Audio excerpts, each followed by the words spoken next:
नमस्कार, आप देख रहे हैं CNZ रिपोर्ट्स। आज बहुत महत्वपूर्ण अपडेट लेकर आया हूं इस वीडियो में। ये वीडियो उत्तर प्रदेश नई शिक्षक भर्ती को लेकर है। इसमें बहुत बड़ा बदलाव परीक्षा सेवा नियामक आयोग के द्वारा किया जा रहा है। उसकी तैयारी पूरी हो गई है और क्या क्या बदलाव हुआ है पूरा मैं 4-5 मिनट में क्लियर करने वाला हूं।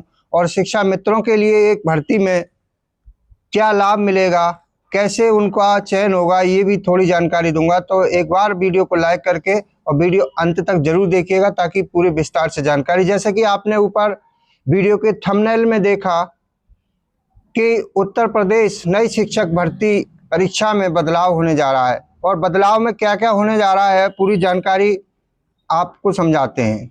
जैसा कि पहले उत्तर प्रदेश में जो नई शिक्षक भर्ती आई थी 69,000 शिक्षक भर्ती और 68,500 शिक्षक भर्ती, उसमें सुपर टेट की जो प्रक्रिया लागू हुई थी उसमें भी बदलाव, मेरिट में भी बदलाव हुआ है। तो देखिए पहले जो परीक्षा होती थी और अब में क्या बदलाव हुआ है हम समझते हैं थोड़ा सा 2 मिनट में।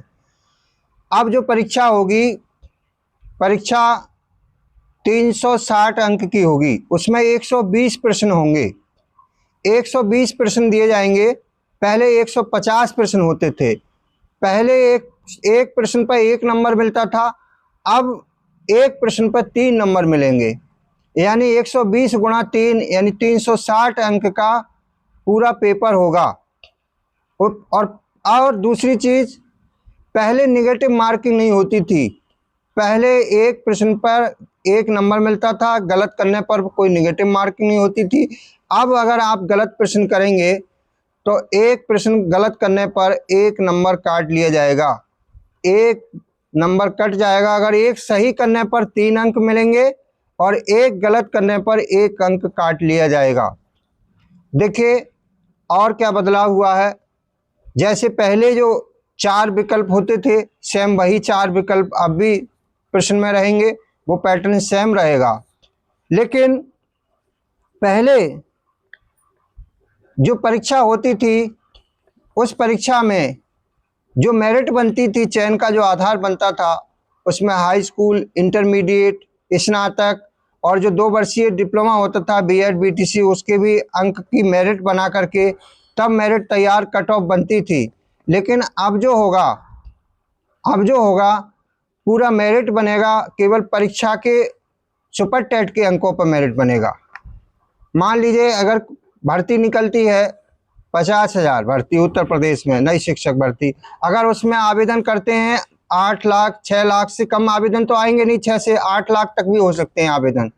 8 लाख लोग बैठते हैं परीक्षा में, 50,000 भर्ती हो गई, यानी एक सीट पर लगभग 16 दावेदार हो गए। उसमें जो व्यक्ति ज़्यादा नंबर लाएगा इस परीक्षा में उसका चयन होगा। तो ये चयन प्रक्रिया इस तरह से सेवा चयन आयोग करने जा रहा है। अभी प्राइमरी के लिए अधियाचन सरकार के द्वारा भेजा जाएगा और पूरी संभावना है कि इसी जो आने वाला महीना है अगस्त का, इसमें आपको भर्ती विज्ञापन लास्ट तक देखने को मिल सकता है। तैयारी अभी से चल रही है। अब इस सुपर टेट में बदलाव होने से उत्तर प्रदेश के लाखों शिक्षा मित्रों पर क्या फर्क पड़ेगा उसको लेकर के थोड़ा सा बता दूं कि जैसा कि 25 जुलाई 2017 को शिक्षा मित्रों का समायोजन निरस्त होने के बाद माननीय सुप्रीम कोर्ट ने 2 मौके दिए थे और वो 2 मौके 68,500 और 69,000 शिक्षक भर्ती में शिक्षा मित्र बैठे। 2 मौके सभी शिक्षा मित्रों के लिए दिए थे जो शिक्षा मित्र उस 25 जुलाई 2017 के आदेश से पीड़ित थे। उसमें जितने शिक्षा मित्र अभी बैठ चुके हैं, जो शेष बचे हैं, उनको भी मौके मिलेंगे। तीसरा मौका 20/11/2020 रामशरण मौर्य जजमेंट में माननीय सुप्रीम कोर्ट के 69,000 मैटर में सरकार के लिए ये कहा गया है कि उत्तर प्रदेश सरकार जैसे चाहे वैसे शिक्षा मित्रों को नई शिक्षक भर्ती में मौका दे सकती है।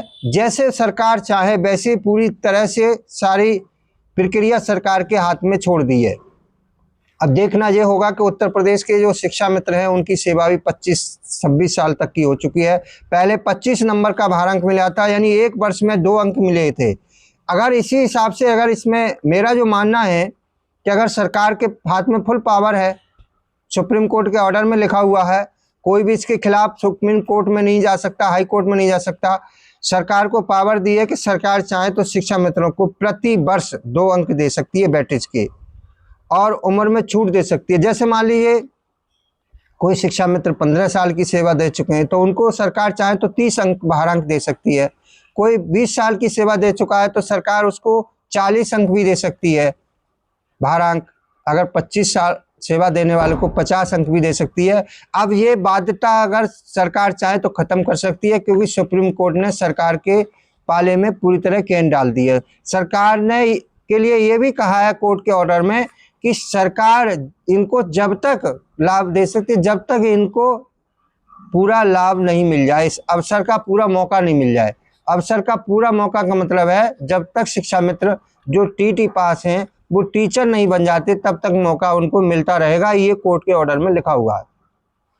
तो आज के वीडियो में जो आपने देखा कि सुपर टेट में बदलाव होने वाला है और शिक्षा मित्रों को कैसे लाभ देगी सरकार। वैसे तो सरकार चाहे तो बिना सुपर टेट के ही इनके लिए अलग से एक कैडर बना करके शिक्षक बना सकती है, लेकिन सरकार अभी तक 62 साल का सेवा काल का कार्य आश्वासन आदेश तक जारी नहीं किया है। उसका आश्वासन भी मिल चुका है, 12 महीने का भी नहीं किया गया है। अभी मानदेय को लेकर देखा, अभी जून में पूरा मानदेय दे दिया गया और अब जुलाई में 15 दिन का दिया जाएगा। तो ये आखिर शिक्षा मित्रों के साथ खिलवाड़ कब तक चलता रहेगा। एक स्थायी समाधान शिक्षा मित्रों को सरकार करे, उसी में सरकार की भलाई है। चुनावी साल है, सरकार से हमें भी उम्मीद है कि सरकार निश्चित ही शिक्षा मित्रों का अवश्य भला करेगी। आपकी इस बदलाव अगर होता है शिक्षक भर्ती में तो आपकी क्या राय है? चाहे आप शिक्षा मित्र शिक्षक हैं, अभ्यर्थी हैं जो बीएड बीटीसी जो भी इस परीक्षा में बैठने की तैयार कर रहे हैं, आप अपना सुझाव कमेंट बॉक्स में लिखिएगा ताकि उसका हम विस्तृत अध्ययन करके आपके कमेंट का भी रिप्लाई आपको देंगे। इस वीडियो में इतना ही। सभी को नमस्कार, धन्यवाद। मिलेंगे अगले वीडियो में। धन्यवाद।